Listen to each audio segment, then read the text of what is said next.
day 20 of your English grammar course.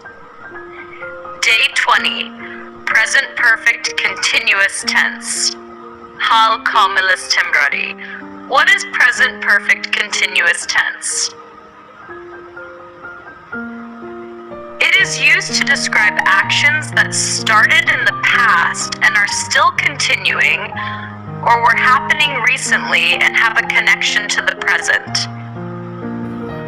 हाल कामिल इस्तिमरारी ऐसे कामों को जाहिर करता है जो माजी में शुरू हुए और अभी तक जारी हैं या हाल ही में हो रहे थे और इनका हाल से ताल्लुक है.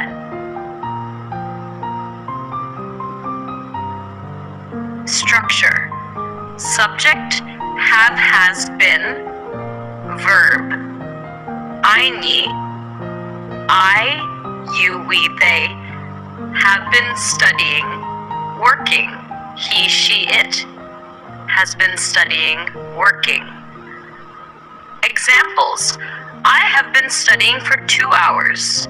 मैं 2 घंटे से पढ़ रहा हूँ. She has been working here since 2009 से यहाँ काम कर रही है.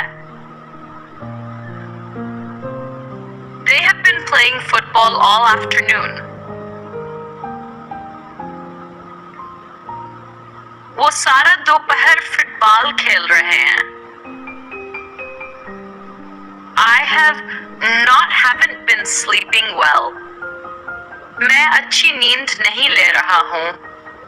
He hasn't been feeling well lately. वो हाल ही में अच्छा महसूस नहीं कर रहा है. Interrogative sentences. Have you been waiting long? क्या तुम काफी देर से इंतजार कर रहे हो? Has she been studying hard? क्या वो मेहनत से पढ़ रही है? Homework. Write 5 sentences in present perfect continuous tense. हाल कामिल इस्तिमरारी में 5 जुमले लिखें. Write 3 negative and 3 interrogative sentences. 3 मनफी और 3 सवालिया जुमले लिखें. Translate into English. मैं 2 घंटे से काम कर रहा हूँ. क्या वो ज्यादा देर से पढ़ रही है? वो हाल ही में बीमार नहीं रही है. Let me know when you want day 20 Ben.